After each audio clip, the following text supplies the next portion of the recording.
So we finally gotten here, guys.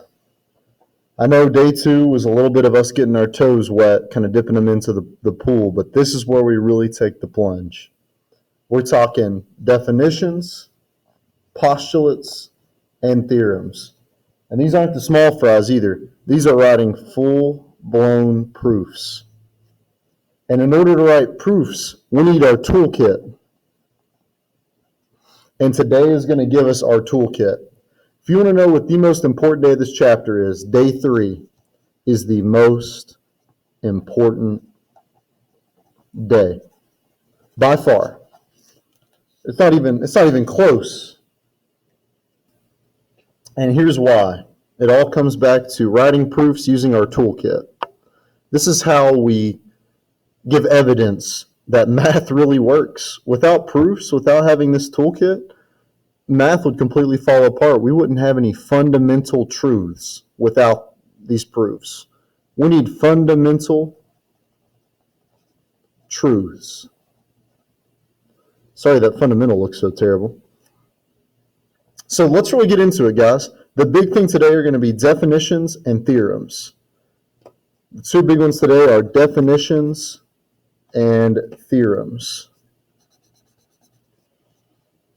So for example, we've got the definition of a midpoint. We saw this on our quizzes. Now a definition, there's some telltale signs that you're dealing with the definition. Number one, definitions don't usually have math in the beginning of them. So you see if a point is a midpoint, so if we are going to get a midpoint, then here's what has to happen.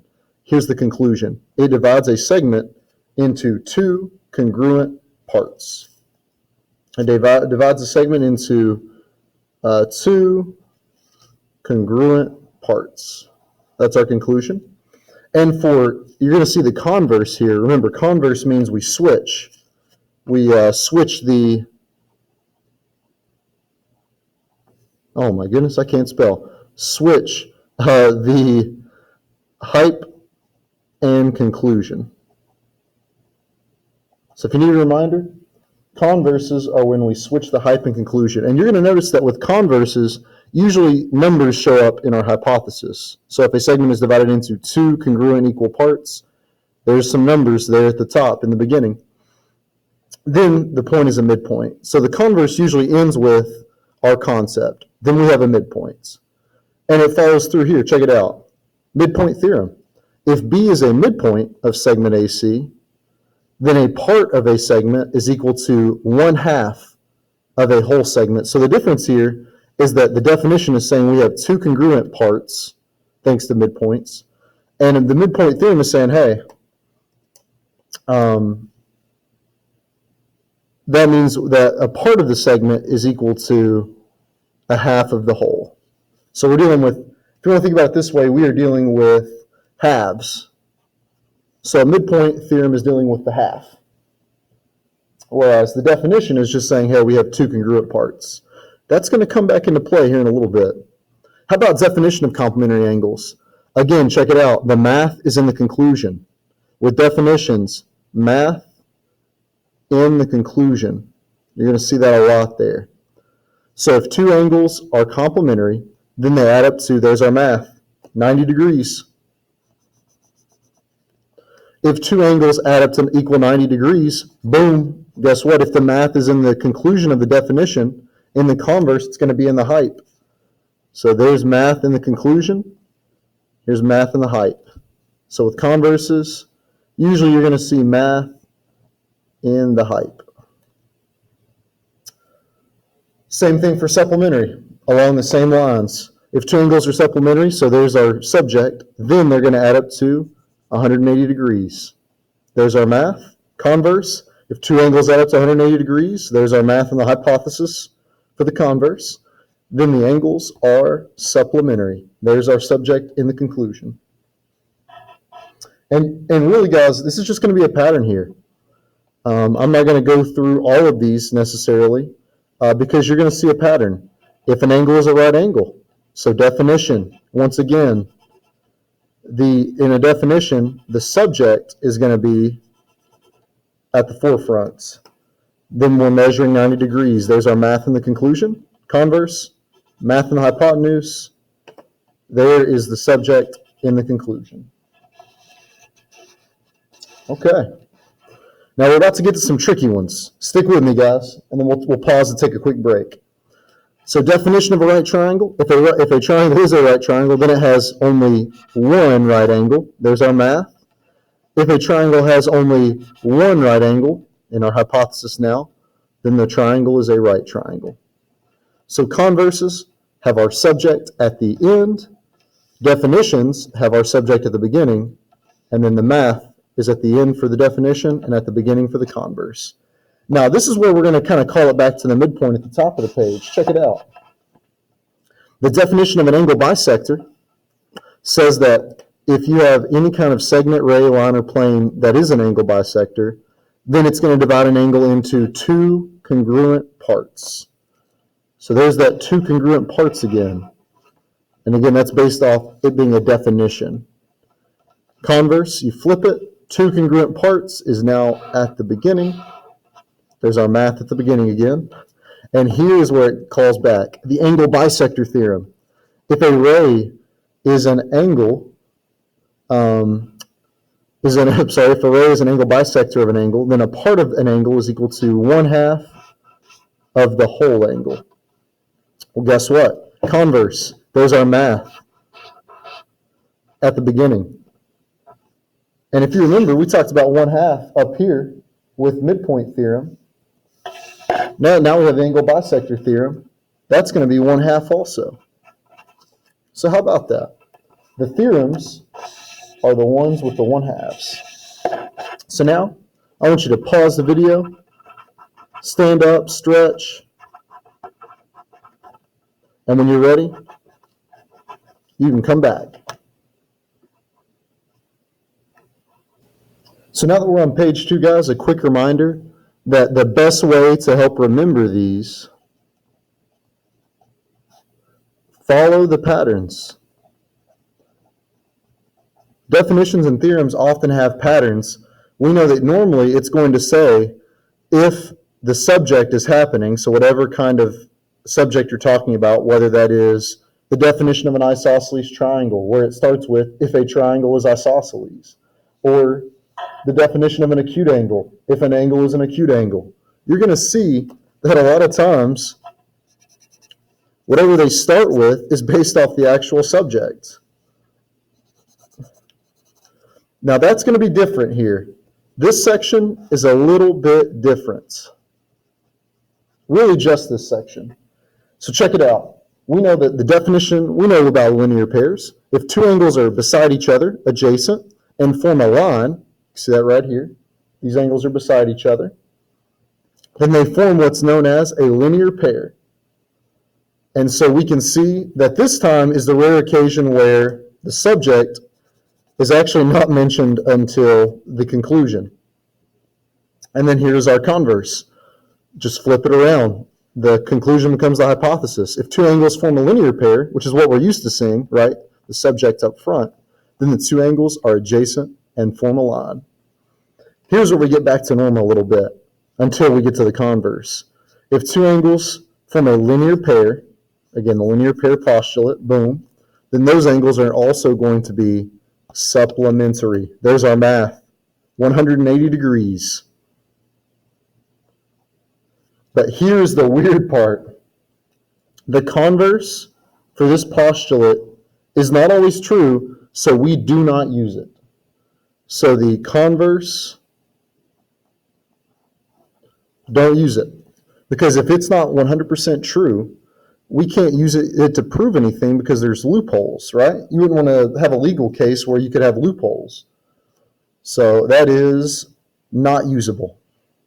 Let's get back to some more familiar ones here. And some ones that follow the pattern that I was talking about before. The definition of an isosceles triangle. If a triangle is isosceles, then it has at least, here's our math, in the conclusion, two sides are congruent. Well, guess what? Converse, that math is now in the hypothesis. Same thing for isosceles triangle theorem. If a triangle is isosceles, there's our word congruent again. So once again, isosceles, Isosceles to start.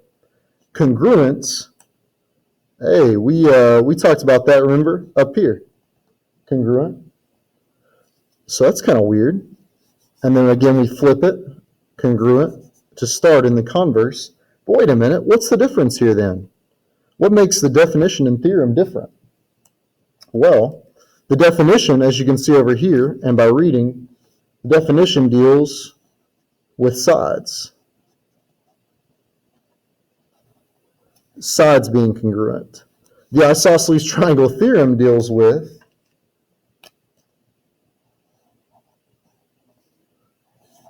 angles. And you can see that up here. We've got congruent angle and a congruent angle right there and right there,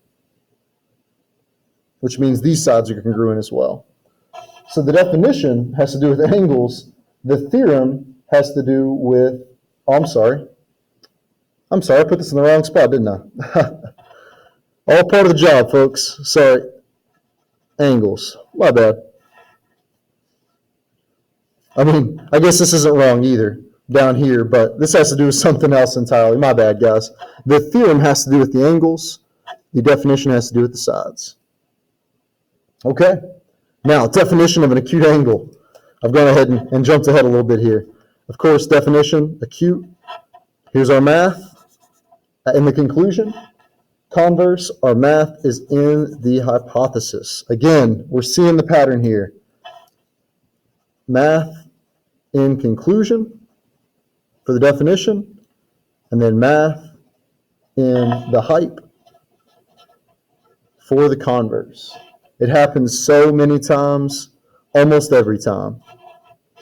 Let's finish strong here, guys. Definition of an obtuse angle. There it is to start. Here's our math at the end. It's got to be greater than 90 degrees. Converse. Math is in the hypothesis. If an angle's measure is greater than 90 degrees, then our subject is the conclusion. That angle is an obtuse angle. Again, just flipped. Last thing. If two line segments are rays or planes are perpendicular, and again we use this sign, that represents perpendicular, then they form right angles, as many as 4 of them. So we see they form right angles. You can see that over here. One there. You could easily say there's probably going to be one here, and one here. Then the converse. If right angles are formed, so we flip it, then the two lines, rays, segments, or planes are perpendicular. So once again, the conclusion for the converse is our discussion, is our subject. And for the regular definition, the subject is in the hypothesis. So again, let's pause. And I want you to breathe.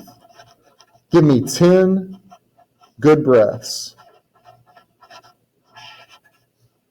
Give me 10 good breaths here. All right, let's finish this section off strong, guys. The definition of vertical angles. Hey, we're back to definitions. Check it out. If two angles are vertical angles, so again, we are starting with the title, then they are non-adjacent angles. Then they're created by intersecting lines. We see that right here. Two lines create both angles. So intersecting lines is our conclusion. What you see right here, intersecting lines, is the hypothesis of the converse, and there is our subject as the conclusion. Here's where it gets a little tricky with vertical angles.